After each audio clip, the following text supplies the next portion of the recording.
आज आपण माहिती घेतोय अशा एका विदेशी फळाच्या पिकाविषयी की ज्याच्या मात्र एका झाडामधनच 1.5 ते 2 लाख रुपये कमाई केली जाऊ शकते। होय मित्रांनो, हे जे काही फळ आहे भारतीय मार्केटमध्ये सुद्धा याचे 2 ते 3 फळ सुद्धा 200 ते 300 रुपयाला त्या ठिकाणी विकलेले आपण बघितलेले सुद्धा असणार आहे, घेऊन खाल्लेले सुद्धा असणार आहे आणि बऱ्याच वेळा तुम्ही हे किती महाग आहे याविषयी चर्चा सुद्धा केलेली असणार आहे। या फळाचे फायदे इतके जास्त आहेत तर त्यामुळेच त्याला इतका भाव मिळतो। ह्या फळाचा उपयोग पांढऱ्या पेशी वाढवण्यामध्ये सर्वात जास्त होत असतो। पांढऱ्या पेशी जर कमी झाल्या तर हे फळ डॉक्टर सुद्धा द्यायला सांगतात।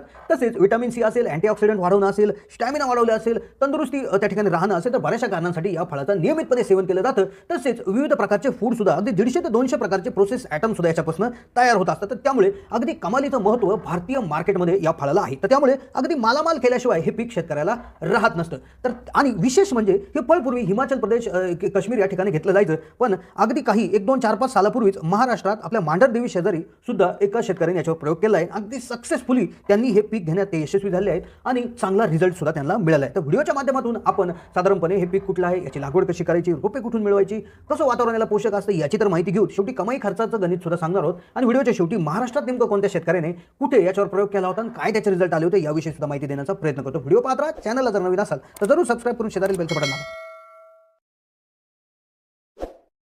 एका झाडामधनं अगदी लाख रुपयापर्यंत कमाई करून देऊ शकणाऱ्या विदेशी पिकाविषयी माहिती घेतोय। तर हे पीक आहे मित्रांनो किवीचं पीक। आता किवी हे फळ तुम्ही बऱ्याच वेळा 3 त्या ठिकाणी नगाचा एक बॉक्स त्या ठिकाणी घेतला असेल, जो की बऱ्याच वेळा 100 रुपये, 150, 200 रुपयाला सुद्धा त्या ठिकाणी विकला जात असतो। मग हे जे काही फळ आहे तर हे न्यूझीलंडचं त्या ठिकाणी फळ आहे आणि भारतात याची शेती अगदी थंड प्रदेशात केली जायची, पण बऱ्याचशा शेतकऱ्यांनी याला उष्णकटिबंधीय याच्यामध्ये सुद्धा याच्यावर प्रयोग केला आहे आणि यशस्वी सुद्धा झाले आहे। महाराष्ट्रात सुद्धा एका ठिकाणी केलं आहे, तर त्याची माहिती आपण घेतोय। पण सगळ्यात आधी हे जे काही फळ आहे तर याला साधारणपणे लागणारं वातावरण त्या ठिकाणी कसं आवश्यक असतं तर ते पाहू। यासाठी लागणारं तापमान हे 9 डिग्री ते 22 डिग्री त्या ठिकाणी असायला पाहिजे। याची लागवड डिसेंबर ते फेब्रुवारीच्या आसपास त्या ठिकाणी होणं आवश्यक असतं।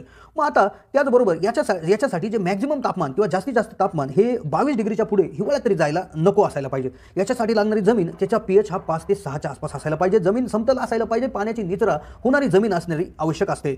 मग आता साधारणपणे बऱ्याच वेळा हे जे काय पीक आहे तर याच्याकडे थंडीत येणारं पीक किंवा बर्फाळ प्रदेशात येणारं पीक म्हणून सुद्धा बघितलं जातं। पण जर अगदी बारीक जर आपण याचा अभ्यास केला तर याला थंडी फक्त फळधारणेसाठी आवश्यक असते। मग फळधारणा जी काय होते तर तिच्यासाठी आवश्यक असणारं तापमान 7 डिग्री ते 10 डिग्रीच्या आसपास असायला पाहिजे आणि ते सुद्धा 150 ते 200 तास असणं आवश्यक असतं, जे की महाराष्ट्रात किंवा बऱ्याचशा भारतातल्या भागात ते शक्य आहे।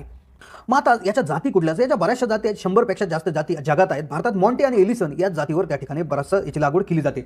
याची एक खासियत अशी असते की याची लागवड करताना 9 माद्या असणं आवश्यक आहे आणि 1 नर असणं आवश्यक आहे, म्हणजे दर 9 माद्यामागे 1 नर त्या ठिकाणी याच्यामध्ये अति आवश्यक असतो। मग आता साधारणपणे याचं उत्पादन कधी चालू होतं तर त्याविषयी माहिती घेऊयात। साधारणपणे हे जे काही झाड आहे तर एकदा लावल्यापासून त्या ठिकाणी 4 वर्षानंतर याची त्या ठिकाणी फळधारणा यायला सुरुवात होते। पहिलं सर्वप्रथम फुलं येतात आणि फुलं आल्यानंतर 180 दिवसानंतर फळधारणा यायला सुरुवात होत असते। मग याचं उत्पादन नेमकं किती होतं तर एका झाडापासून 80 ते 100 किलोपर्यंत साधारणपणे याचं उत्पादन घेतलं गेलेलं आहे। यासाठी आपल्याला पूर्व मशागत सुद्धा अगदी व्यवस्थित करावं लागते। 3दा नांगरणी, रोटा मारणे असेल, लेवलिंग करणे असेल तर अगदी व्यवस्थितपणे अगदी मशागत आपल्याला व्यवस्थित करावी लागते। याच्यामध्ये अंतर किती असायला पाहिजे, 3.5 बाय 2 फुटाचा एक खड्डा आपल्याला घ्यायचा असतो। आता हिमाचल प्रदेशमध्ये 12 बाय 20चं साधारणमध्ये अंतर असतं, तर महाराष्ट्रात 10 बाय 10 फुटाच्या अंतरावर आपल्या महाराष्ट्रात याची लागवड केली गेलेली आहे। मग साधारणपणे ह्याची जी काय फळधारणा होती तर शक्यतो ती साधारणपणे फेब्रुवारीमध्ये होते आणि ते फळ साधारणपणे ऑक्टोबरमध्ये पिकून तयार होत असतं। आणि हे फळाची खासियत अशी आहे की ते 3 ते 4 हप्ते खराब सुद्धा होत नाही, त्यामुळे त्याला मार्केटमध्ये विकणं सुद्धा अगदी सहजासहजी होत असतं।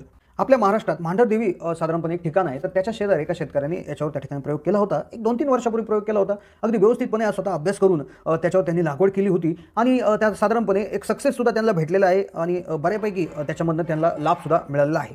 तर म्हणजेच सांगण्याचा उद्देश असा आहे की महाराष्ट्रात सुद्धा याची लागवड शक्य आहे। तर साधारणपणे प्रत्येक शेतकऱ्याने साधारणपणे एखादं रोप घेऊन तरी त्याच्यावर आपण एक प्रयोग करू शकता आणि याची लागवड योग्य जर आपल्याकडे जर वातावरण असेल तर मोठ्या प्रमाणावर याची लागवड करू शकता। कारण की अगदी नगावर विकणारं पीक आहे। मार्केटमध्ये जर लोकल माल त्या ठिकाणी येत नाही, लोकल माल जर आपल्याला बाहेरच्या मालापेक्षा कमी किमतीत जर जात असेल तर नक्कीच त्याच्यापासून तुम्हाला त्या ठिकाणी पैसे भेटू शकतात। भावाची चिंता करण्याची गरज याला नसते। तर मित्रांनो, ही होती किवीच्या फळाविषयी माहिती। तर कशी वाटली माहिती कमेंटच्या माध्यमातून कळवा। चॅनलला जर नवीन असाल तर जरूर सबस्क्राइब करून शेजारी बेलचं बटन दाबा।